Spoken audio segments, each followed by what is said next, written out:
자, 3교시 전공 B 들어가겠습니다. 자, 2번입니다. 자, A고등학교 건강진흥 사업 기획을 위한 회의 내용이다 라고 얘기를 했고요. 작성 방법에 따라 순서대로 서술을 하랍니다. 자, 학교장이 얘기하셨고 보건교사가 자료에 제시된 표를 보시면 우리 학교 건강 문제가 다음과 같이 제시되었습니다. 자, 추가적으로 사업의 실현 가능성 여부를 위해서 나 기준을 적용한 결과를 보면, 자, 밑에 표를 잠깐만 볼게요. 자, 보시면, 자, 부적절한 식습관 바로 옆에가 건강 문제를 지닌 인구의 비중, 인구의 크기를 얘기하는 것 같고요. 경중도, 그리고 추정 효과. 이거 보면서 뭐 생각나세요? BPRS 방식 생각나셔야 되겠죠? 자, BPRS 하면은 A 플러스 2B 곱하기 C. A는 문제의 크기. 자, B는 문제의 심각도, C는 사업의 추정 효과. 이거잖아요. 그렇죠? 결국 첫 번째, 자, 부적절한 식습관. 자, 부적절한 식습관에, 자, 보시면 A가 뭐예요? A가 뭐야? A가 사업의 크기잖아요. 크기면 어떻게 돼요? 문제의 크기 하니까 추정 효과. 그치? 4가 되네. 건강 문제를 지닌 인구의 비중이니까 4죠. 4 플러스, 그 다음에 문제의 그 심각도라고 했으니까 경중도 3이죠. 그러니까 3이니까 3 곱하기 2니까 3이는 6. 그 다음에 추정 효과 2가 되는 거죠. 곱하기 2. 그래서 얘는 20점이 될 거고요. 그다음에 두 번째, 신체활동 부족입니다. 자, 신체활동 부족도 역시 A가 3이 될 거고, 그 다음에 7이죠. 2, 7에 14니까 14. 그 다음에 추정 효과가 얘도 2입니다. 그렇죠? 그러면 34가 될 거예요. 계산해보시면 답이 나올 겁니다. 그 다음에 세 번째 문제가 음주인데, 자, 음주가 맨 처음에 2가 될 거고, 그죠? 그 다음에 8인데 2, 8에 16. 그 다음에 곱하기 1이 되죠. 그렇죠? 추정 효과 1입니다. 그래서 18. 그 다음에 네 번째가, 자, 부적절한 구강 관리인데, 요게 이제 3 되고, 그 다음에 6이니까 6이 12 되고, 그 다음에 추정 효과가, 예, 6이나 되네. 5가 되네요. 추정 효과 5. 그렇죠? 그래서 75. 대부분 추정 효과가 굉장히 가중치가 크기 때문에 얘가 크면 대부분 1순위이긴 하더라고요. 그래서 봤더니 1순위가 얘입니다. 예. 자, 그런데 요거 BPRS 하고 나서 그 다음에 하는 게 이 1순위가 생겼다 하더라도 이게 실현 가능한지 불가능한 건지 또 한다 그랬죠. 그게 뭐예요? 펄 방식이죠. PEARL 방식을 한다라고 표현했고요. 여기서도 나왔습니다. 거기 보건교사가 하는 말 중에서 보세요. 추가적으로 사업의 실현 가능성 여부를 위해서라고 했거든요. 그럼 실현 가능성 여부니까 펄 방식이겠죠. 그래서 나는 펄 방식 기준을 적용한 결과, 자, 이렇게 나왔대요. 그래서 봤더니 어때요? 자, 펄 방식의 P는 뭐였어서 P는 예, 적절성. 그리고 E가 거기 써 있어요. 경제성. 그 표를 보시면 돼요. 그리고 A가 수용 가능성. 그리고 R이 자원 이용 가능성. 그리고 L이 적법성. 이런 거거든요. 그래서 이게 0 아니면 2를 주는 거죠. 그렇죠? 그리고 이걸 다 곱하는 겁니다. 그래서 이 중에서 하나라도 0이 포함이 되면 0이 그 일은 그 사업은 할 수가 없다라고 되어 있고요. 사업을 할 수 없는 게 그래서 첫 번째, 요게 경제성이 제로로 나왔기 때문에 얘 할 수 없습니다. 그리고 2번 신체활동 얘는 다 1로 나왔기 때문에 얘는 할 수가 있어요. 자, 세 번째 음주 보세요. 음주, 자, 자원의 이용 가능성이 제로로 나왔습니다. 그러니까 얘는 할 수가 없어요. 그리고 네 번째, 얘는 다 1로 나왔으니까 할 수가 있는 거죠. 그 결국, 자, 두 개죠. 할 수 있는 거는 2번 사업과 4번 사업을 할 수가 있어요. 그럼 이 중에서 우선순위 높은 거, 얘지 뭐, 얘. 그러니까 결국 부적절한 구강 관리가 선정이 되었습니다. 라고 보시는 거예요. 그렇죠? 그럼 작성 방법. 자, BPRS에 의거해서 문제의 우선순위를 순서대로 매기시오. 라고 해서 우선순위를 매겼더니 얘가 1순위. 그 다음에 얘가 2순위가 되죠. 얘가 2순위. 얘가 1순위. 얘가 2순위. 그 다음에 3순위가 얘가 되는 거죠. 그 다음에 얘가 4순위가 되는 거죠. 그래서 첫 번째 질문의 답은 요거를 써주시면 되고, 두 번째, 나에 들어간 적절한 용어는 PEAR, L 요거를 써주시면 되고 답번은 부적절한 구간 관리를 써주시면 되는 겁니다. 그래서 요것도 시간이 걸려서 그렇지 그렇게 어려운 건 아닙니다. 얘도 난이도는 제로입니다. 제로. 자, 그다음에 세 번째. 자, 이거는 C고등학교 건강진 사업 기획을 위한 회의 내용이다. 자, 작성 방법에 따라 순서대로, 우리가 알고 있는 스와트 분석을 얘기하네요. 스와트 분석은 뭐 단골 문제이나 마찬가지입니다. 자, 보시면 학교장, 뭐라고 말씀하셨습니다. 자, A 교사 보세요. 지역사회 체육관을 무료로 활용할 수가 있어서 학생들에게 다양한 건강생활 체험을 제공할 수 있습니다. 자, 지역사회 체육관을 무료로 활용할 수 있대. 이게 뭐예요? 기회 아니야? 이거 장점이라고 생각하면 안 돼요. 학교가 아니잖아. 지역사회 체육관을 무료로 사용하는 거니까 이건 기회라고 보시면 되고요. 5입니다. 5. 자, 그 다음에 학교장. 그동안 지역사회 행정적, 재정적 지원이 많이 부족하였습니다. 라고 얘기를 했어. 이거는 위협이죠. 행정적, 재정적 지원이 없단 말이에요. 그러니까 이거는 위협이 돼요. T가 됩니다. T. 자, 부장교사 2년간 연구학교를 운영함에 따라 우수한 인적 자원을 확보할 수 있었습니다. 이게 장점이에요. 우리 학교에 우수한 인적 자원이 많다는 거죠. 장점이 되죠. S. 자, 보건교사 가용 가능한 인적 물적 자원을 활용해서 아까 우수한 인적 자원이 많다고 했어. 요거를 활용해서 교육과정과 연계한 건강증진 학교를 운영해야 됩니다. 라고 얘기를 했어요. 결국 인적 물적 자원을 활용하는 것까지 장점이고 그리고 그 다음에 뭐 있었어요? 건강증진 학교를 운영한다니까 이때 뭐예요? 아까 체육관을 무료로 활용할 수 있다고 했잖아. 그럼 체육관에서 운동하고 이런 거 괜찮겠죠? 이거는 SO 전략으로 들어가야 되는 게 맞을 것 같아. SO 전략.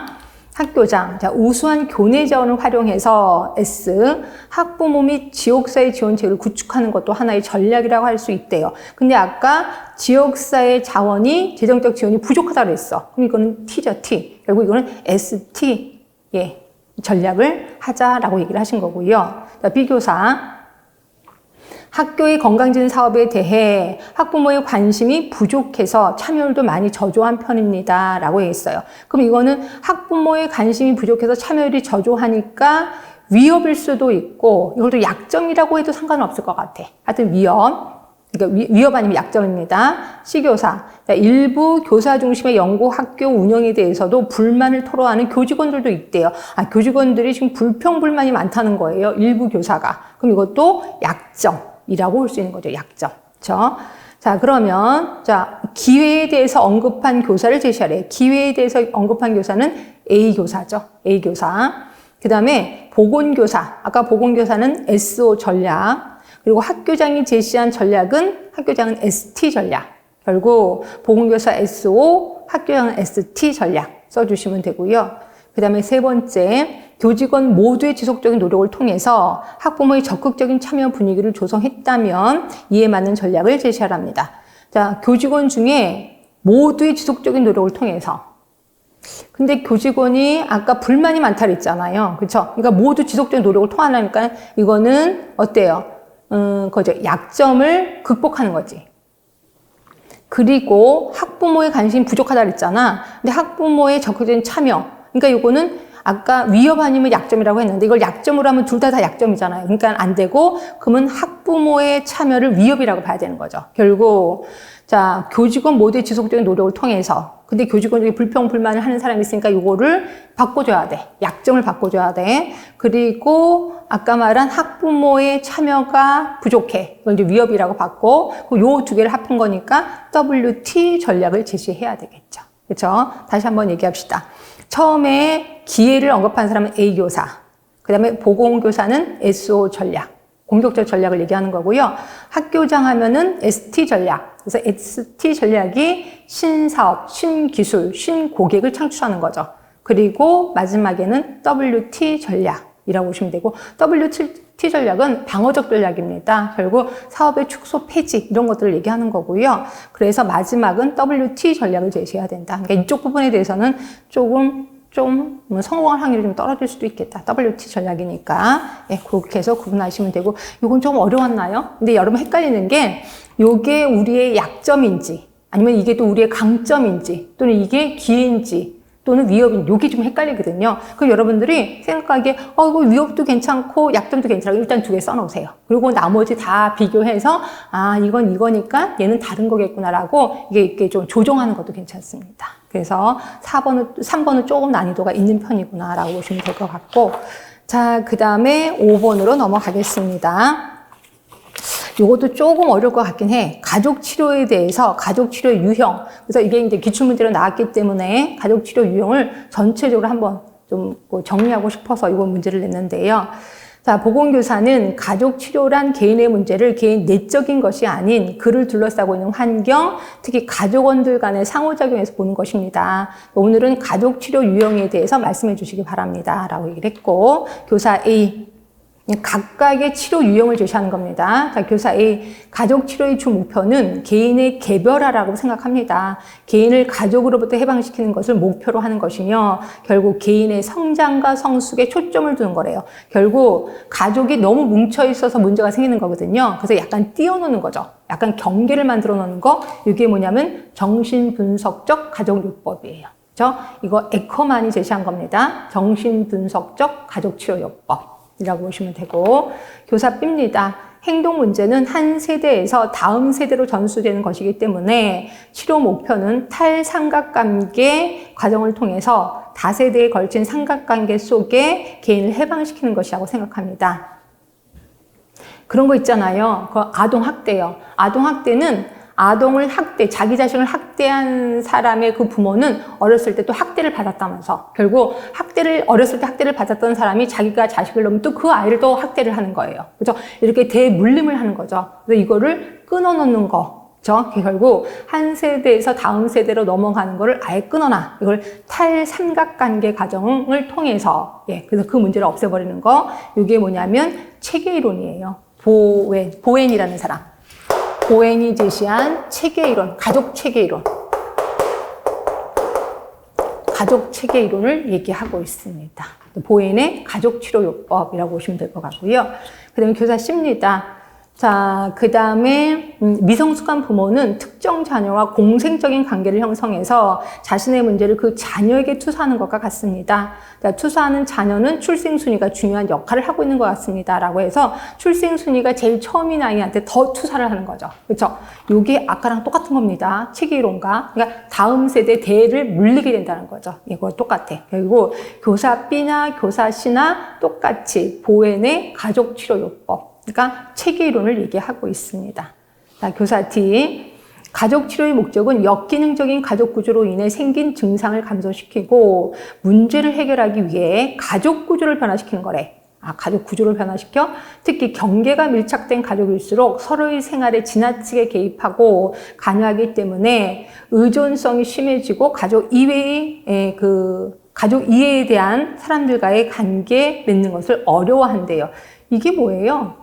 이거 구조적 가족치료요법 혹시 기억 안 나세요? 미누친이 제시한 건데 미누친이 제시한 구조적 가족치료요법. 그래서 말 그대로 경계선을 정하는 겁니다. 가족 간에 너무 끈끈한 관계가 있으면 오히려 이게 부작용이 일어난다는 거죠. 그래서 미누친의 구조적 가족치료요법. 이거 힌트 있잖아요.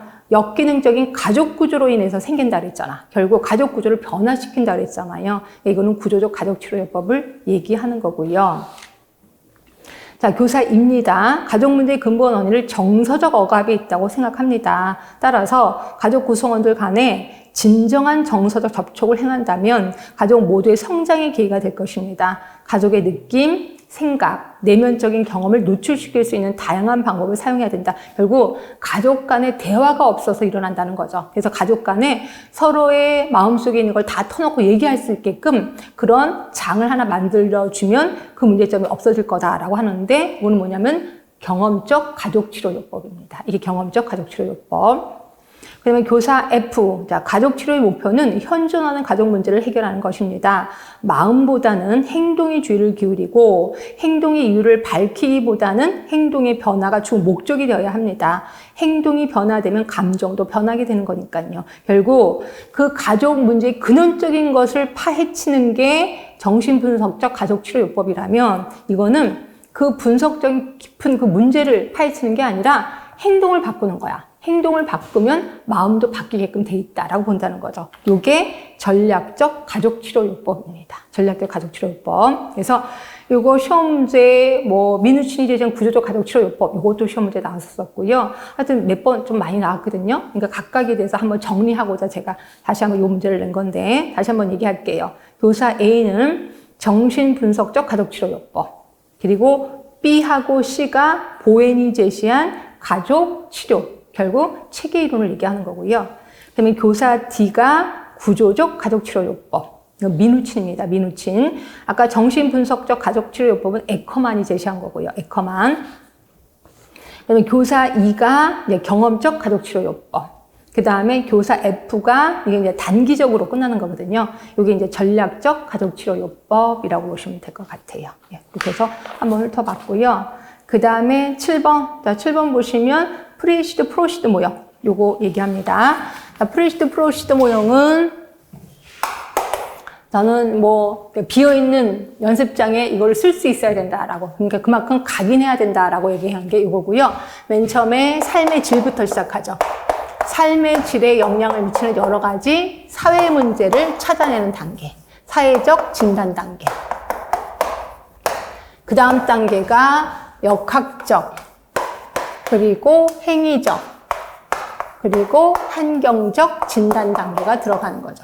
진단 단계. 그리고 교육적, 그리고 생태학적 또는 조직적 진단 단계가 들어갑니다. 그리고 그 지역의 행정, 그리고 정책 진단 단계가 들어가는 거고요. 그리고 이거 이제 프리시드, 그냥 프로시드로 들어가셔서 수행. 그 다음에 평가. 평가도 과정평가, 그 다음에 역량평가, 그 다음에 결과평가가 되는 거죠. 자, 얘는 삶의 질에 영향을 미치는 여러 가지 문제점을 찾는 단계. 그리고 역학에서는 우선순위 1순위를 찾는 거죠. 그리고 행위 환경적 진단 단계에서는 원인을 찾는 거죠. 원인이 되는 행위, 원인이 되는 환경을 찾는 거야. 이러다 보니까 이 단계 마지막에서는 뭐라 그랬어요? 목적이 설정이 된다라고 표현을 했고요. 이 목적을 달성하기 위해서 소인 요인, 그 다음에 가능 요인, 강화 요인을 찾아내는 단계가 요 세 번째 단계, 요 단계가 중요하다라고 표현했고, 그리고 수행하고 평가하는데 과정평가는 3, 4단계의 변화를 보는 거고, 역량평가는 2, 3단계의 변화를 보는 거고, 결과평가는 그래서 삶의 질이 어떻게 됐는데 요걸 보는 거죠. 그렇죠? 그래서 요거에 대한 문제일 겁니다. 자, 보겠습니다. 자, 1번. 대상자 자신의 요구나 삶의 질을 이해하기 위한 과정으로 지역사회를 이해하기 위한 계획과 다양한 정보를 수집하는 활동 단계, 다양한 정보를 수집하니까 사회적 진단 단계가 있구나 라고 느끼시면 돼. 자, 두 번째입니다. 행위의 결과로 상벌과 같은 긍정적 또는 부정적인 피드백을 활용하는 단계, 요게 뭘까? 자, 긍정적, 부정적인 피드백. 요게 뭐예요? 요인 중에서도 강화 요인이잖아, 강화 요인. 그래서 강화 요인은 내 주변 사람들의 반응이라고 얘기했어요. 그래서 주변 사람들이 예를 들어 내가 담배를 끊으려고 할 때 내 친구가 너 담배 끊을 거니? 잘했다. 나도 끊어야 되겠다. 라고 하면 난 강화 요인이 있다. 근데 야, 담배 뭐하러 끊어? 그냥 굵게 짧게 살자라고 하면 난 강화 요인이 없다라고 표현했고요. 요거예요. 그러니까 주변의 긍정적인 피드백, 부정적인 피드백. 그러니까 강화 요인이니까 결국 요 단계네. 교육적, 생태학적 진단 단계를 얘기하는구나 라고 보시면 될 것 같고요. 자, 그러면 세 번째입니다. 개인의 연령, 성별, 가치, 태도. 무슨 요인이에요? 소인 요인 또는 성향 요인을 얘기하는 거고요. 자, 네 번째입니다. 가족이나 동료의 지지, 또 행위를 수행함으로써 받는 상, 벌. 아까 얘기한 거잖아.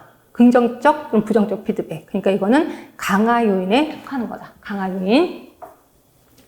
자, 5번입니다. 개인의 문제 해결 능력은 개인의 문제 해결 능력.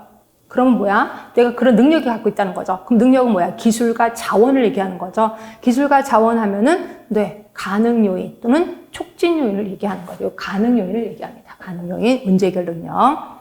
그 다음에 6번을 보시면, 자, A 학교의 보건교사는 학생들의 금연을 촉진하기 위해서 교육적, 생태학적 진단을 실시하였다. 다음의 상황에 해당되는 요인을 제시하랍니다. 결국 소인 요인, 가능 요인, 강화 요인 중에서 답을 쓰라는 거겠지 뭐. 자, 1번입니다. 담배 구입이 생각보다 훨씬 쉽다.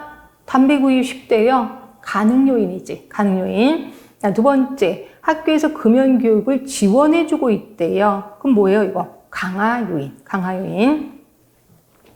자, 세 번째입니다. 또래의 흡연에 대한 압력이 강하대요. 흡연에 대한 압력이 강해. 나는 강화 요인이 없다라고 보는 거예요. 강화 요인. 자, 흡연에 대한 수용적인 태도를 갖고 있다. 태도예요. 태도니까 이거는 성향이지. 또는 그 사람의 소인, 요인을 얘기하는 거고요. 자, 청소년의 담배 규정이 예전에 비해서 강화되었다. 가능 요인이 없어진, 아니, 가능 요인이 좀 세진 거죠. 가능 요인.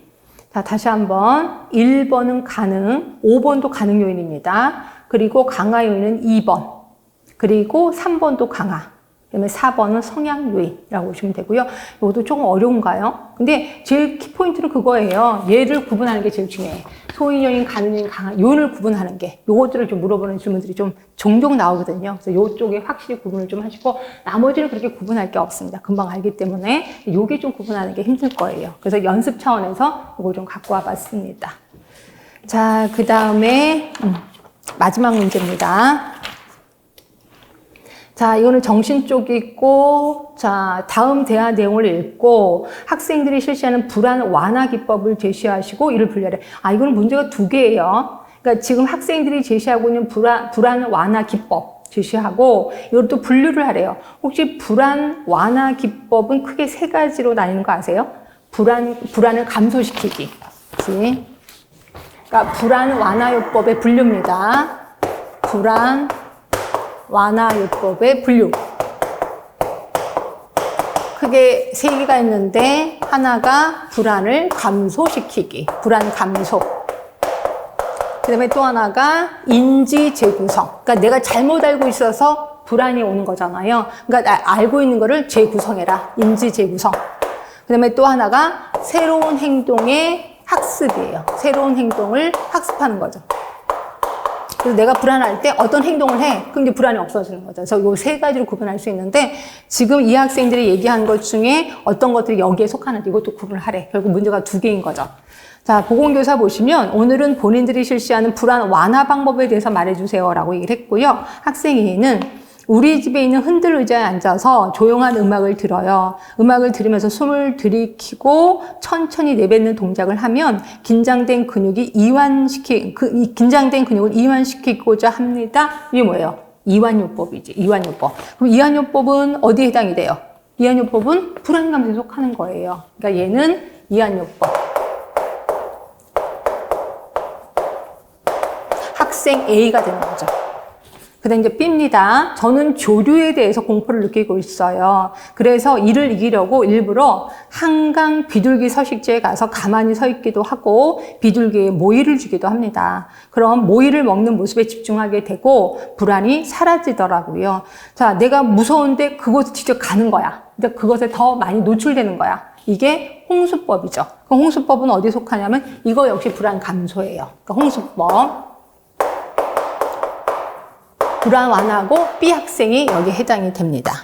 자, 그 다음에 C. 저는 엄마와 계약서를 썼어요. 불안할 때 손을 물어 뜯는 습관이 있는데 그러한 습관이 줄어들 경우 컴퓨터 게임을 1시간 더 할 수 있도록 하는 계약서입니다. 라고 돼 있고 이거는 말 그대로 계약이에요. 행동계약. 그럼 행동계약은 어디에 속하냐면 이게 새로운 행동의 실천이 되는 거죠. 이거죠. 새로운 행동을 학습하는 거. 결국 얘는 계약, 행동계약입니다. 그리고 얘는 C 학생이 해당이 돼요. 자, 학생 D입니다. 자, 엄마가 내일 일기장을 훔쳐보는 것에 뚜껑이 열립니다. 화가 나면 뚜껑이 열린다고 표현하나 봐요. 그래서 엄마에게 소리를 지르고 내 머리를 잡아뜯는 경우도 있어요. 그런데 엄마가 내 일기장을 훔쳐보시는 것이 지나친 간섭이 아니라 사랑의 표현일 수 있다고 생각을 하는 거야. 생각을 달리하는 거지. 그러니까 이거는 재구성이에요. 그러니까 인지의 재구성. 그럼 인지의 재구성이니까 당연히 얘에 속하네. 얘. 인지 재구성. 재구성입니다. 그리고 얘는 학생 D가 해당이 돼요. 자, 그러면 학생 2예요. 저는 책상에 스톱이라는 문구를 붙여놓았어요. 그래서 시험을 망칠 것 같다는 불안한 감정이 떠오르려고 할 때 책상에 있는 스톱이라는 단어를 반복합니다. 그만해, 정지, 중지 이렇게 표현을 한다는 거죠. 이거는 뭐예요? 사고의 중지죠. 그러면 사고의 중지는 어디에 속하냐면 이것도 역시 인지 재구성에 속합니다. 그렇지? 그러니까 얘가 사고 중지. 사고 중지는 어떤 학생이냐면 이 학생, 이. 자, F입니다. F. 자, 학교 화장실 문고리를 만졌을 때 균이 내 손에 묻는 것에 대한 두려움을 느끼고 있어요. 자, 그래서 이를 감소시키기 위해서 학교 화장실 문고리를 만졌을 때 딱 60초만 손을 씻자고 스스로 결심을 하고 60초만 손을 씻고 있어요. 자, 있습니다. 요거는 뭐냐면 이걸 반응 방지라고 하는데 이거 처음 들으신 분도 있으려나? 이거죠. 자기랑 아예 안 하는 게 아니라 몇 번만 하자. 그리고 몇 번만 딱 하고 그냥 불안해도 그냥 뒤돌아 쓰는 거야. 이걸 우리 반응 방지라고 하는 거고요. 이거는 불안 감소에 속합니다. 그렇죠? 불안 감소, 반응 방지. 그리고 얘는 F 학생이죠. 자, 마지막 학생입니다. 저는 한 번에 큰 목표를 설정하지 않고 목표를 단계화시켰습니다. 자, 집 밖에 나가는 것이 두려웠는데 첫날은 문을 열고 나가서 10초간 있기. 다음 날은 나가서 계단까지 나갔다 오기. 그 다음 날은 아파트 놀이터까지 갔다 오기. 그래서 목표를 수행하였다면 내 스스로에게 점수를 주는 방식을 선택했어요.